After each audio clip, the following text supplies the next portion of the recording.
So, now we will start to work. Time to work. We have two keynote speakers in the morning. The first one is Inês Costa. And we will start with Inês. Inês, where is Inês? Is here somewhere.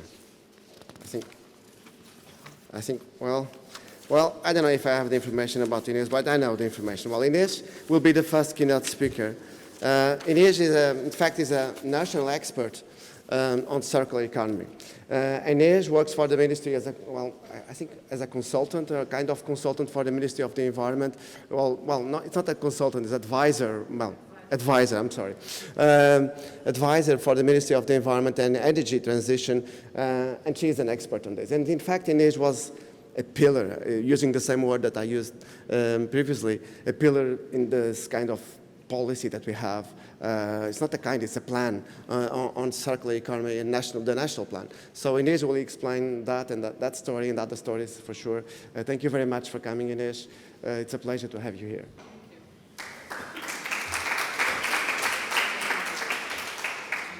Thank you, Tomasz. I'm just going to open my, what is it? Where is this one? Yeah. Sorry about that. So, thank you again for the invitation. I'm sorry, I'm a little bit down. I'm a little bit sick, so my voice will not come out as probably as crystal clear as in other occasions. So bear with me as I walk you through what has been the road in Portugal related to circular economy in public policy. I always like to do my presentations explaining the whys, the whats, and the hows. So the whys, I think everybody knows. Regarding the impact of human activity in our environments, the warning has been around for over 40 years. It's not something which is recent. It's something which is indeed coming out since the 50s, 60s, 70s, with actual data being delivered, actual models being produced. As I show you here, the model, the 1972 model from the MIT team, led by Tim Meadows at the time, that made the scenario for global economic evolution, and how the colored dots show you how it is the transition currently going on right now. And it shows that it's a pretty accurate following the model that was predicted in the 70s. So this is not something that it's been recent. We have been having warning bells since the very mid-century, last century. The issue is what are we going to do about it? So this is another demonstration about that shows the relation between key socioeconomic trends and key Earth system trends. This was presented a day before the disclosure of the 2030 Sustainable Development Goals that pretty much showed the impact of all the good stuff that we know to come and love, which is GDP growth, population growth, energy use, water use, paper production, tourism, and then the other sides of the coin, which is carbon emissions, depletion of natural systems, collapse of populations, ecosystem populations, etc. So this is not something new. When I came into college, everybody was discussing about the Kyoto Protocol. Everything was about energy transition. We had sustainable energy chairs. Everyone was talking about solar panels, wind turbines, maritime renewable energy. But my issue with this approach was that since we were focusing only on energy transition, that we lose sight of what was going on around us in terms of consumption and materials. I mean, does it mean that if we transition into 100% renewable energy, does it mean that we can leave the light on all the time, 24/7, causing, well, most people will think, well, this will not cause any environmental impact. But that is a wrong assumption, because we don't want to live in a planet where it is full with wind turbines and solar panels, but then we have the results of our linear consumption model all around us in terms of the plastic we consume and all the electrical gadgets that we consume, and as such.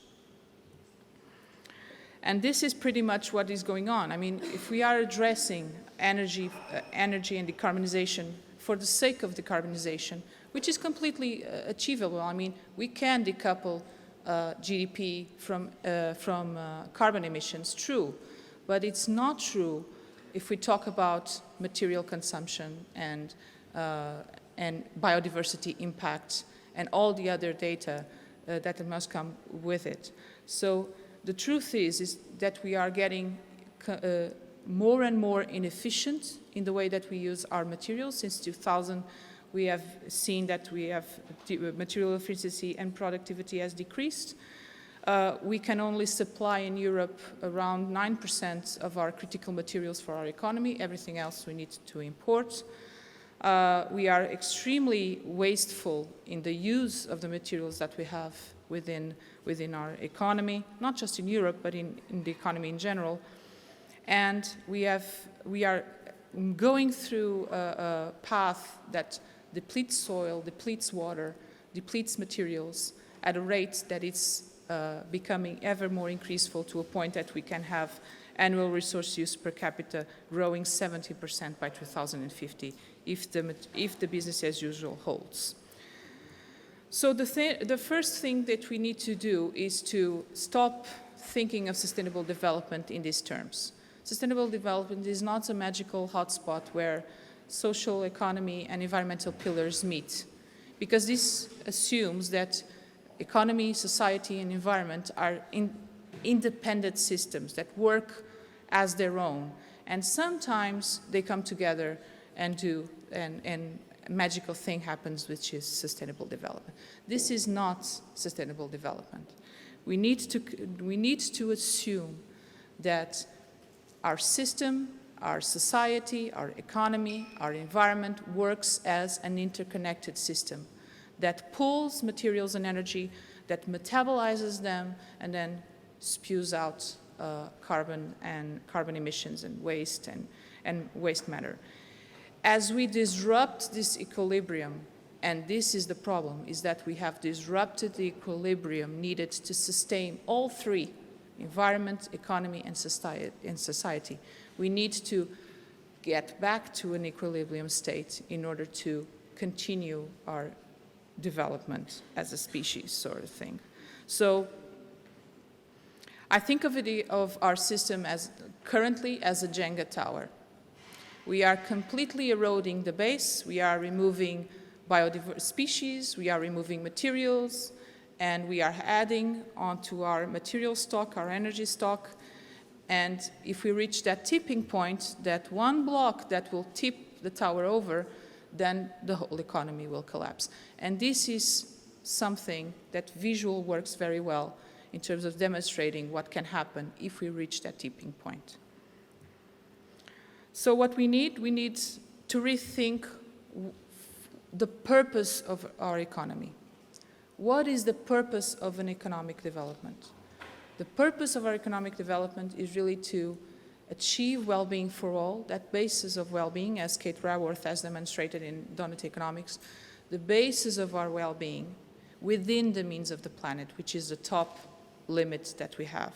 And we need to keep within this safe and just space for humanity to prosper. I will add to prosper, perhaps, to that sentence. And circular economy is one of the concepts that can help to achieve that safe and just space. If you think very simplistically, I tend to think circular economy as to keep resources for as long as possible in the production and consumption system, preferably at its highest utility value. That's what we want to reach. It's a very simple phrase that kind of tries to translate all the other wonderful diagrams that Ellen MacArthur has developed for us, like the butterfly diagram that I'm sure everybody knows. about the technical cycles and the biological cycles. We want to keep and retain value as much as possible closer to the user for as long as we can achieve. And this can be achieved with, of course, with renewable energy, with design, out waste and pollution, to keep protected materials in use and regenerate natural systems. And we have the tools to do it right now. We have design, we have reverse cycles, we have new business models, and we have collaboration. But it's not just this that we need, and I'll get back to more on that later. So how are we, Portugal, addressing these challenges? Well, first we need to look into our economy and the way our economy metabolizes materials. Is it efficient? Is it inefficient? Well, basically we are in a point where many other economies are. We have a slow metabolism that accumulates resources in stock and then doesn't draw out a lot of value from the resources that it accumulates. I have there the data for, we did a 10-year assessment for the National Plan for Circular Economy, but I have numbers for 2017. Right now we are extracting and importing 205 megatons of materials. We are exporting 130 megatons, and we are keeping 114 megatons in stock. Of course, this is adding to the stock that was already there. So as you can see, if we are not extracting value from this stock, it's structural waste that we are accumulating in our economy. And most of this structural waste is infrastructure, is buildings, it's roads and pipes, and all this infrastructure that is a lot of it idled and not being used and just laying there. And this has caused a fact that is Portugal has a very low material productivity among its peers in the EU. In the 10-year period, we have seen all the countries intervened by the IMF sort of shot out in terms of material productivity, while Portugal has been still at €1 per kilo of materials consumed, producing €1 of value for each kilo of materials consumed, while the EU average is at €2 per kilo of materials consumed. So this is a problem, and a lot of it has to do with construction. Just to give you another few other examples of our position is that, yes, we have a very low circular material use. We have a low gross value added related to circular economy sectors. This is from the Eurostat indicators, by the way.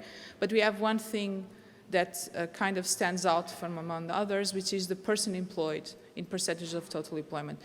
What this means to us is that we have the skills and the knowledge to address circular economy within multiple sectors, is such that we have not activated and tapped into that knowledge and to use that knowledge in order to deliver a circular economy. And that is a key point. We have participated in a study from Utrecht University done by Kircher, which was breaking the barriers to the circular economy, in which they interviewed us, and along with, I think it was 100 governments and private sectors, etc., about the barriers to circular economy. And they were able to come up with this matrix that shows us that the most pressing barriers are the ones in light green, which means they are mainly cultural and market-oriented barriers, not necessarily regulatory or technological.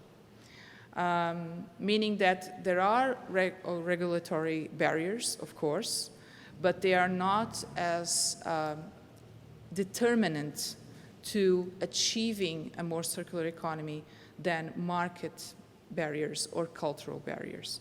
So company culture, the willingness to collaborate, to open value chains to value systems, the consumer interest and awareness, the citizens' participation, those are key in order to guarantee the development of circular economy. And I'll show you a couple of things that kind of make that point. If you look, for instance, in terms of taxes, the weight of environmental taxes in total taxes If you look at pollution and resources, it's the box in the middle. It's 0.02% of all the taxes that are charged are just for pollution, and 0.03% are for resources. So we have 0.05% of all taxes being charged for pollution and resources, while work, which is a renewable resource, if you think about it, is taxed at 50%. And this is an issue. We are taxing the wrong things, as the UN Secretary General says quite well. So the first thing that we did was we thought, given that we have cultural barriers, is raising awareness. We need to go to the public. We need to go to the companies. We need to go to the citizens. So the first thing we did is, of course, build a portal. We did a web portal in Portuguese called Eco.me. And in this portal is sort of a one-stop shop for all the opportunities in terms of finance, all the case studies in terms of what happens in Portugal, what are the companies that are doing circular economy, that are trying to implement their principles within their business models. All the information that we have on the environmental funding program, all the information that we have on current policy programs that are being deployed, everything goes into the portal in Portuguese. And it's been kind of pretty much a success among citizens and companies. Then we moved to the policy instruments. So the portal was the first thing that we presented, and we already started, as we presented the portal, we engaged the industry and the public with a series of workshops that we did throughout 2016, 2017, and 2018. A lot of workshops on circular economy within particular contexts. So circular economy with the financial system, with the SMEs, with agriculture, with construction. So we did particular workshops, and that was very good to get information in order to build the policy instruments that we needed for the national plan. And this is a diagram of what the national program is. So in the middle, in dark blue, you have the pillars of the circular economy plan for Europe. In light blue, you have, below, you have the 7 actions that we have implemented in our national plan. So that go from design and repair and reuse, all the way to research and innovation for circular economy. And then we have a regional scan, a regional focus, which is in orange, and we have an industrial focus, which is in green.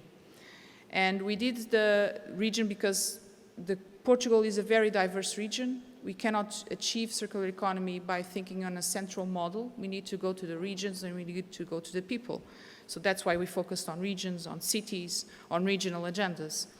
And on the industry side, we focused on the main industries that on one hand are more intensive in terms of resource use, on the other hand have the more potential to present solutions to circular economy, like for instance textiles, which is an industry which is doing a lot of innovation in terms of circular economy within their business.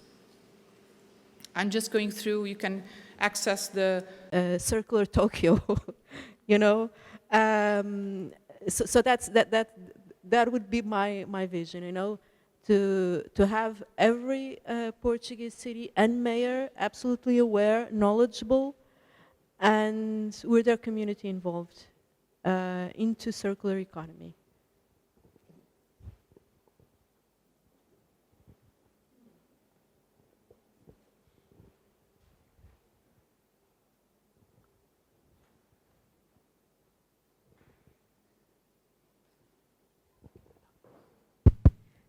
Hello. So I am Portuguese, but I confess I am not very well aware of this interesting project that Elisa shared with us. So I have questions about this. Of course, and you have just said this is not a top-down initiative, but precisely because of that and all the variety that you should have in results, how do you compare? How do you evaluate? I mean, you said something about communication, but about governance and about common objectives. Do you have a core of indicators that, of course, it is very technical, but in a broad sense, in the end or in the middle of the project, how do you know that you are there, the thing worked? Thank you.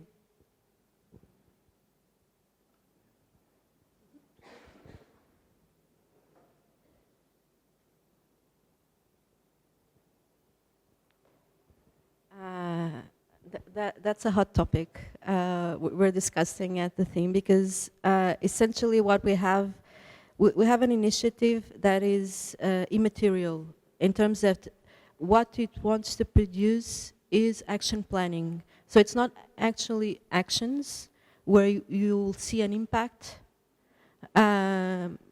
because we're trying to see if you can get a certain amount of indicators, but they won't be to measure the initiative.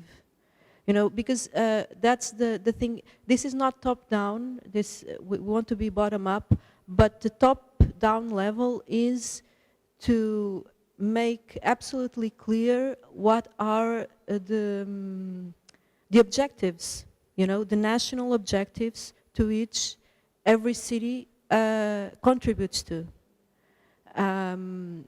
However, there's a whole paper, there's a whole paper, a very good paper done by the Circular Economy Partnership for the Urban Agenda for the EU that compiles a tremendous amount of indicators by sound sources, and they're not very, they're not that many useful, you know. So we will still be discussing this, and especially when we have our assessment panel, what will be the indicators, and but it's to us it's complicated in these two fronts.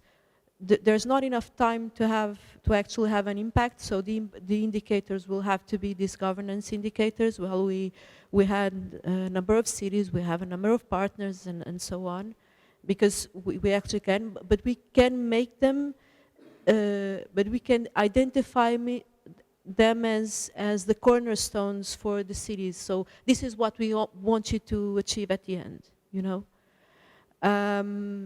But at that level, we really need to work more, and I think by that paper alone, done by that partnership, it will be difficult to find a comprehensive and sound number of indicators.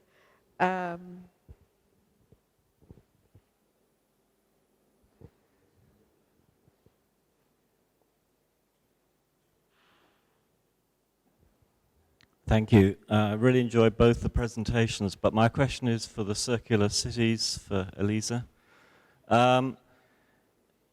So we've been asked, our cities around the world have been asked to do many things over the last 20 or 30 years. We had sustainable cities, we have had resilient cities, we've had low carbon cities, we've had smart cities, and now we're becoming circular.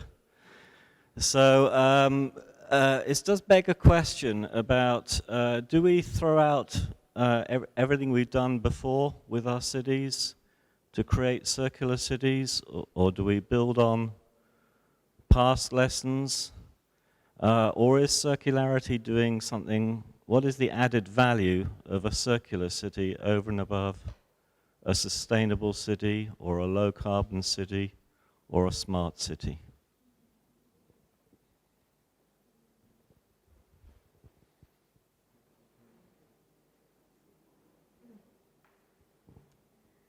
Well, I know that many names and much more, because every politician comes with their own version every year and so of a certain city. So I think, to me, circular economy, when it comes to the concept of city, it's very appealing, especially because it's organizational change.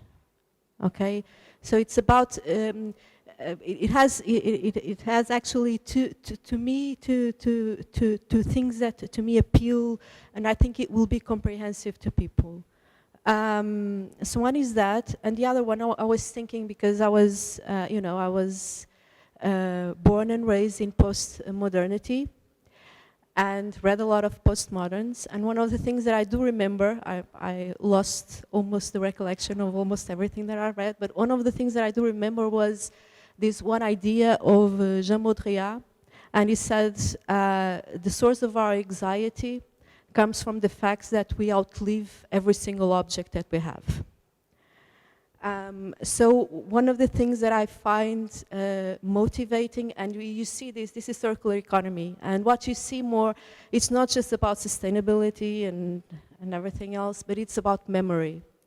It's about really appreciating and valuing the things, the objects, the production of our labor in of themselves, you know.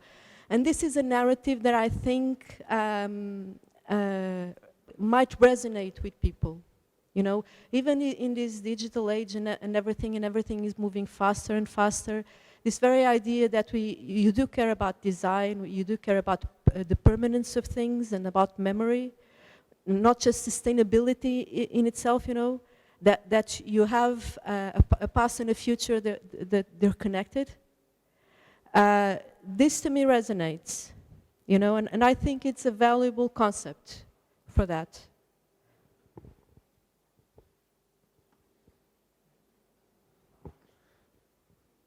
Thank you, Diogo. Thank you, Andy, for your question, because I was thinking the same thing. I mean, I have the same doubt, to be honest, for the national level. Green economy plan, environmental policy plan, green economy, circular economy plan, sustainable development strategy, sustainability is something. What is the value added of this new one? I mean, as a citizen, I mean, of course I know what is behind the plan, but we can ask, well, a similar question that we can ask for cities, I think we can ask the same for the plans that we have at national level. So if I need to explain this to my students, to the MSc students of environmental engineering, what are the, in fact, I teach planning. And when I teach the national plans, for me it's a challenge to explain the difference in the names, I mean, and the continuous changing, because sometimes they only reflect the decision maker that decide to change the name. So, and to be honest, I'm a bit skeptical with this continuous changing. And I'm a full supporter of course, of circular economy approaches and policies and so on. But to be honest, I have some plans of this continuous changing, and of course, how you integrate this? How we integrate this different national plans, because they are very much related. I mean, when we talk about, for example, green economy or circular economy, and in fact, we published something before the circular economy plan. We published a green economy strategy or something like that. When they ask me why, I don't know.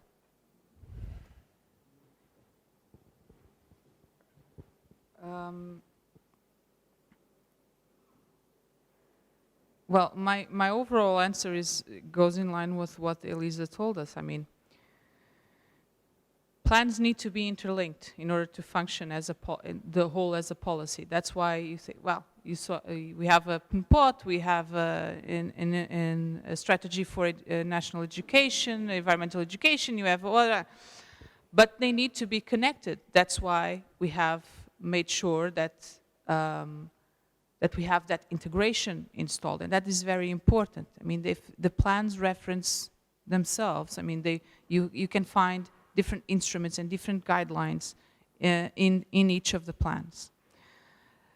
I think change is not a bad thing. I mean, we are constantly perfecting something or trying to reach a point where you have something that hits a nerve with industry, with citizens, with businesses, with government, with policymakers.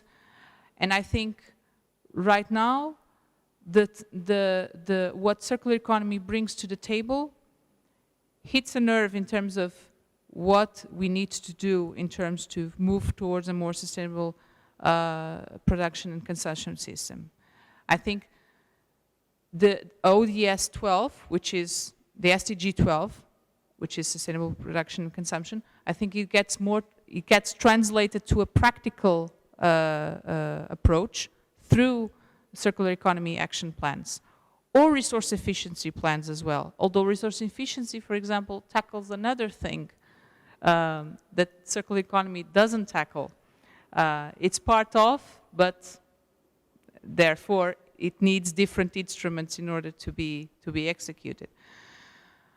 I think the systemic thinking that circular economy brings is the added value in terms of policy making. While the green growth commitment that Portugal had previously in the previous government has its merits, of course, the approach was completely different to what we have here. The approach was very much take the whole and shift it towards, geared it towards a green growth, so to speak.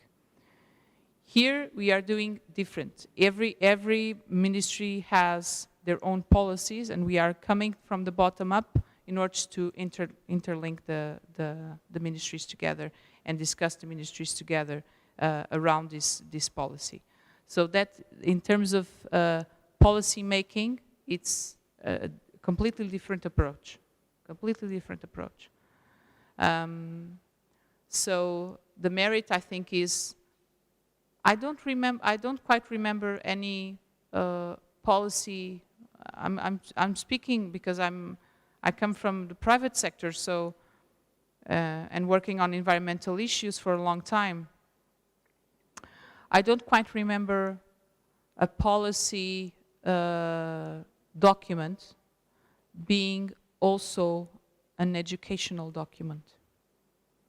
And I think the national, the Circular Economy Action Plan also had its merits on that, because it wasn't just a strict formal policy plan or strategy or whatever with this is our objectives, this is our measures, this is our instruments, but also served as a way, as a vehicle to educate citizens and businesses on circular economy. I think that approach was a very welcome one. And I think it is important, because if we don't make it appealing, I'm being completely honest and transparent about it. If we don't make policy making appealing to people, they will not be prompt to be involved in policy making. So when we make our policy documents, it's important to have that component always in the background in order to make it appealing for people to read, to discuss, to to be engaged, instead of a 300-page plan that no one will read, and that's it. So I think it, yeah. Thank you. I would like to come back to the first question which was asked to Ines. One of the problems is that especially young people want something new. You don't want this stuff that was published 100 years ago or that your grandfather already talked about. If you go back to the old Greek philosophers, Aristotle, for example, he somewhere said that real wealth lies in the use of objects, not in ownership. But that was 2,000 years ago. And now if you say, well, of course, this is still true today, it's kind of boring, isn't it? Now, if you go back to 1973, when the chief economist of Royal Dutch Shell published a book. The title was Economics as if People Mattered. And he finally found an editor, and the editor said, nobody's going to buy a book with this name. So the editor decided to call it Small is Beautiful. And the author is Fritz Schumacher. Now, I don't know how many of you have read this book, but it's as actual as it was in 73. But it's very difficult sometimes to accept that there are some basic truths which don't change. And one of them is that we should focus economics on people, not on growth or all these buzzwords. But we, especially young people, want to see progress. And progress is, in that sense, also in naming policies from sustainable cities to circular cities. But the basic truth behind it is fundamentally the same. It's just that after 10 years, a policy looks very outdated because the language, the terminology that is modern is changing. So we have, in that sense, it's like a car producer. We have to adapt the naming of policies and of ideas to the new fashion, because otherwise it looks, nobody's interested anymore in the policy from 10 years ago.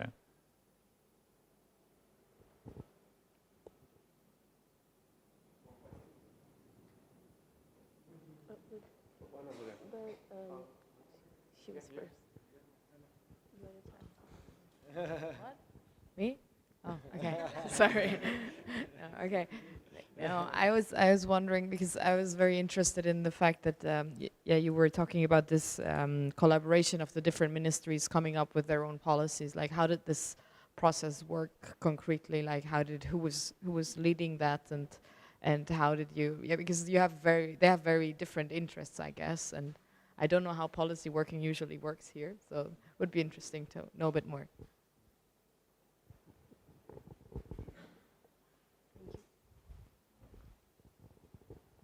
So we set up, as I told you, we have an interministerial coordination, which is the ministers. But as you know, governments change from every 4 years. So we need to have a baseline that continues running even though the government changes. And that is the coordination group for the National Action Plan for Circular Economy, which is made up from people from, we call the services. So the environmental agency, the GPP from the agriculture, and so on and so on. So we selected one service and one people from each service that has a place on that coordination.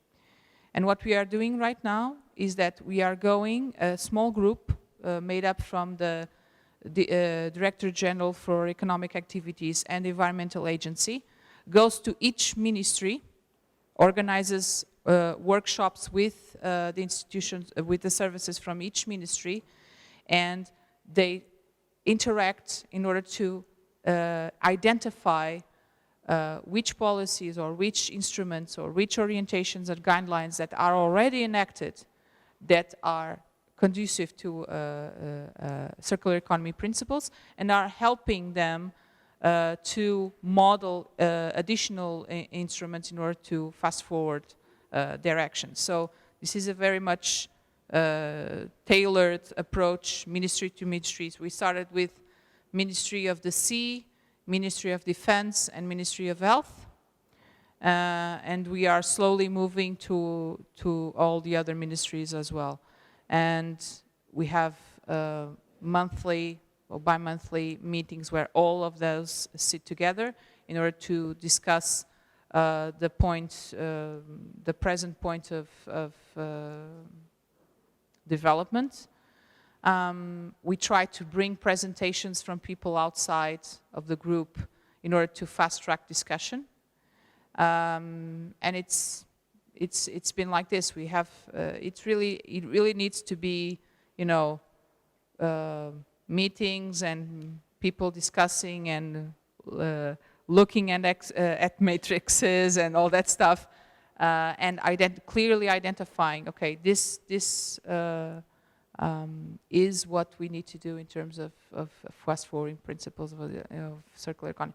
For instance, the Ministry of Infrastructure currently has one of the chief instruments that they are pushing is the regeneration of the remanufacturing trains, are like trains that were stopped, that were obsolete, and they have a program that is targeting the rehabilitation of that infrastructure which was idled and stopped and not being used.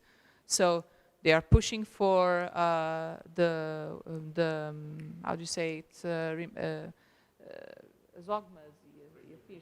yes, like recommissioning, and we have skills and know-how already embedded within the government in order to do that. So it's an example of a policy that we'll be looking into when we move to the Ministry of Infrastructure, for example. So that's a work done ministry by ministry.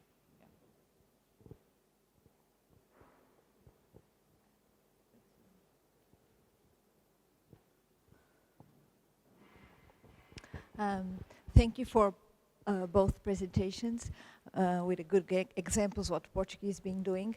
So I'd like to ask Elisa, do you have already examples of cities that are already networking and doing practices? Can you give some example what is in the field start to be doing? I know it's still an ongoing project, but can you give us some example? And maybe in the afternoon we'll have the example of the city of Lisbon. But like, what I would like to know if there is any cities that are already talking together and trying to bring some practices. Okay.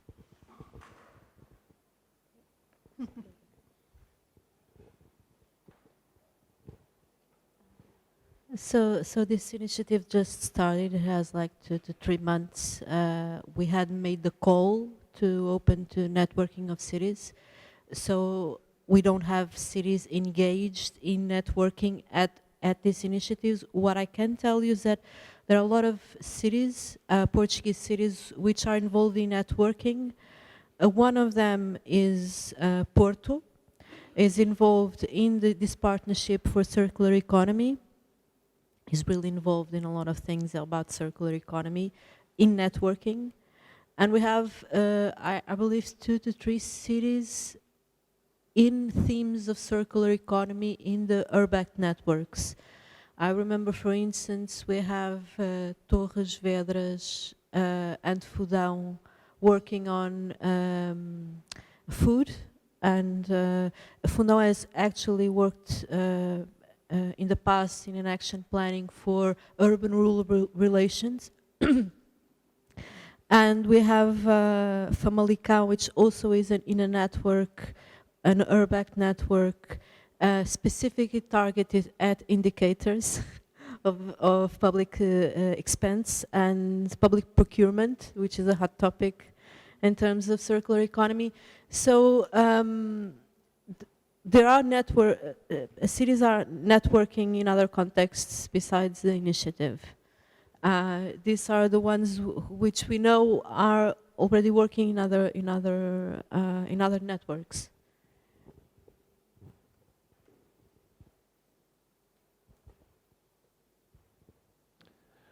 Thank you. This is again on the circular cities issue, and this need to sort of evaluate progress eventually, but that's not easy.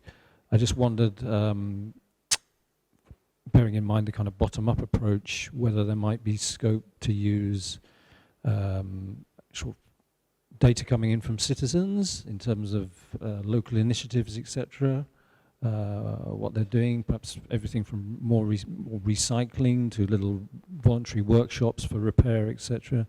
We find in England this sort of citizen science data, although you can question it from a sort of purely statistical point of view, in a sense, that doesn't often or doesn't always need to matter, because the main thing is that people will be seeing the data coming in, they feel more engaged, and then you can sort of, we've done this with litter in England, we've created a sort of dashboard of citizen science figures, you know, how many people are picking up litter voluntarily, how they feel about litter as an issue, are they recording it on their mobile phone apps, this kind of thing.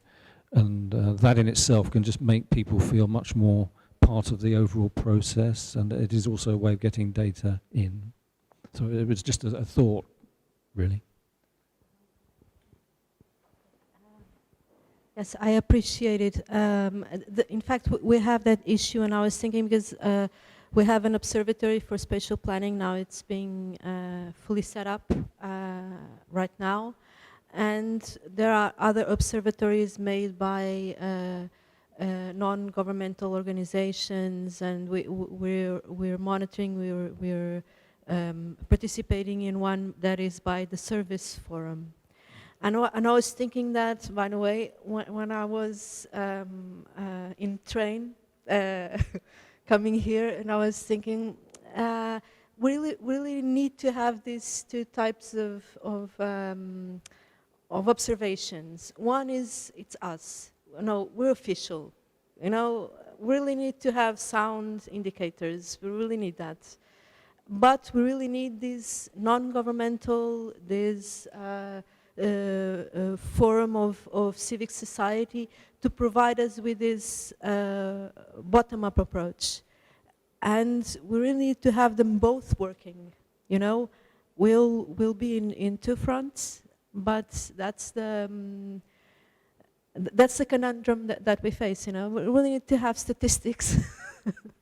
But we need to have that, not us, not national level. I don't think not us at this very top, but to foster this kind of initiatives, and I totally agree. And especially citizen science, which I think it's about with all this digital transition, is a really good point for a circular economy.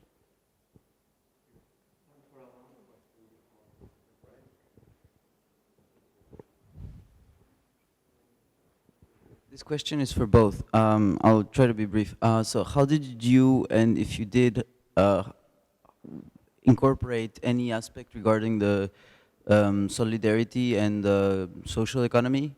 Like, did you work with commons and with cooperatives, providing open source software, open source technology, technology sharing, and basically cooperatives in cooperative structures rather than typical structures? Yeah.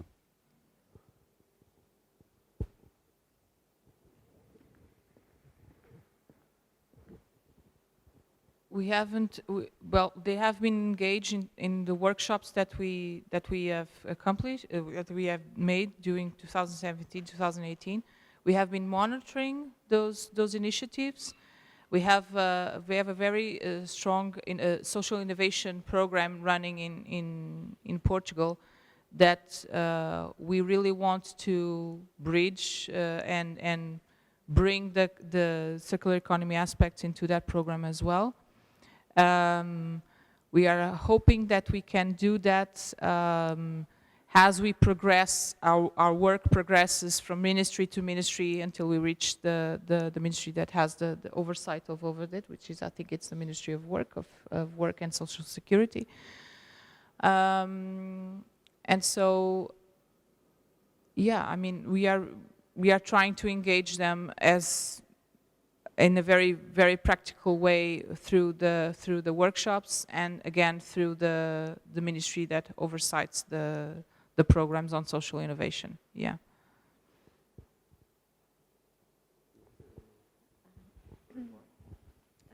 So again, that's going to be essentially one of the topics, one of the main topics: collaborative and social economy. It has to be. That's one of these organizational shifts that needs to occur, not so much at the national level, but at the local level. So that's what I hope, I sincerely hope we'll find cities that will be really interested in developing the collaborative and social economy for a circular economy. In terms, we don't have, we'll most likely have all the tools that we have will be open source, yes, but it's not a particular focus for us. Of course, I'm trying to find a reasonable answer at the national level to see if we can do more. So you will be on my mind. The National Circular Economy Plan online, it has an English version that you can access. So I'm just going to go through with it. So Action 1, design, repair, and reuse. We already have reusing textbooks, support to local repair cafes and workshops. We are working on a bonus tax incentive for circularity design, circular market, also fiscal instruments, and review of linear taxes for plastics and fossil fuels. Action 3, in education, we have a national strategy for environmental education that one of the pillars is circular economy, that is being approached in local schools and universities. And Action 4, we are talking about food waste and improving productivity in agri-food. We have a national program for food loss and waste that is currently ongoing. And Action 5, reduce waste production. We also have done actions on this, and regenerative water and nutrients. So this is like the bioeconomy pillar. We have a national plan for water reuse, efficiency, and regeneration of nutrients. And Action 7 is research and innovation, and we have a innovation and research agenda for circular economy that is being deployed by the Ministry of Science. So everything is articulated between the ministries. This is just an example of what we are doing in terms of regional and industries approach. In the industry, I can point out the IFRU, which is the finance instrument that we have to revitalize and rehabilitate urban areas. So we are working on the material stock that we already have in order to rehabilitate instead of bringing it now and building anew. And on the regions, we have focused on regional agendas. So each region has done their own roadmap for circular economy, and we have helped them to do so. In terms of financing, we also have, so this is like a triple approach: business, public awareness, policy instruments, and financial instruments. So all the three go together. In the finance instruments, we have a environmental funding program which has one specific area for funding, which is circular economy. And between 2017 and 2018, we already have deployed 6.4 million euros to assist circular economy among businesses, local communities, industries, and regional agencies.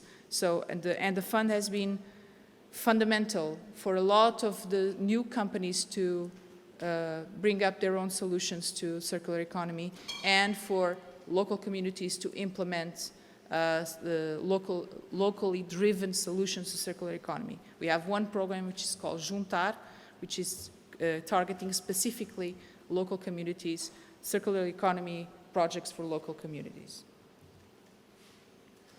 Now we are building momentum. We are working on something that comes out of my PhD thesis all the way back in 2010, which is sort of a middle-out approach to public policy. So we have a vision, we have policy actions, sectoral actions, and local actions, and now we have to have a plan, and this is why the plan is for 2020, because it needs to be flexible enough. Because if you think of a vision for 2050, 2030, it's difficult for people to see how policies might evolve or be projected towards that time frame. For circular economy, this needs to be very flexible because innovation is constantly happening, so policies need to adapt to all the changes that are going on. And this is what the middle out is. And we build this plan sort of including this vision of a middle out. So we have inputs, we have follow-through, we have outputs, and we have feedback. And this is a constant exercise of fine-tuning a plan that is projected to be a new version out every 3 to 5 years in order to have a clear, consistent update of what needs to be done at national, regional, and industrial level. We have an interministerial coordination group for the Circular Economy Action Plan. So circular economy has been embedded into a special commission of the ministers that tackles climate change, but also includes circular economy within this commission. So this is very important because it takes the subject to a ministerial level. And then we have a coordination group for circular economy, which is made up of people from what we call the services, so all the institutions that work for the ministers, for each of the ministries, from economics, finance, defense, health, etc. There is a representation of the services that supply information to these ministers that are the coordination group in charge of moving forward with the action plan. We will continue to fine-tune our web portal. This is very important to continue our communication and collaboration. And of course, the environmental funding program will continue to be very important to push for circular economy in terms of finance. So what's next? So I can tell you about what have been the main lessons so far in us, which are from the public policy side. So advancing CE is all about the barriers. It's all about tackling those barriers, those market barriers, those culture barriers, especially culture. You have to be open and willing to collaborate. Otherwise, this will not happen. Another thing that we have to comprehend is that barriers are embedded, so policies must be embedded, meaning that we cannot have a separate policy working on Ministry of Environment, and then we have the Ministry of Finance or Economics defending the complete opposite. So this clash of policies cannot continue. So having the council, the interministry council, is very important in order to smooth out those inconsistencies and have a much more whole policy. Policies are not created in a vacuum. We have to go out and discuss, as we are doing here. We have to discuss, we have to listen, we have to learn, we have to collaborate, and we have to react. We have to bring these policies to the people. Otherwise, it will not make much difference if we issue something that bans plastic straws, and then we do not explain why we are doing it and why is it important. Portugal is in a unique position. We have competences, we have traditional industries, so I've talked to you about it, footwear, textiles, metalworks. We have very traditional industries, which are made up of small companies that are flexible enough and new enough in order to accommodate, for instance, startups, etc., that can perhaps change and shift those business models towards a more circular economy. So collaborative potential involving business models from hands-on resource conservation practices. So, and my final vision of where circular economy is heading to, I mean, we must avoid the trap of circular economy being trapped by linear thinking, which is pretty much what's going on right now, I'm afraid. Circular economy has become a buzzword so loud that that already industries are picking up on it and using it and working on circular economy, but using the same linear thinking as before. And this is a trap that we must avoid. This is just two examples of what I'm talking about. In the top, you have what happens when a bike sharing program fails in China. Suddenly you have a landfill filled with bikes, with unused bikes. And sharing, which is a component of using and raising productivity out of an equipment, kind of fails when you look at that.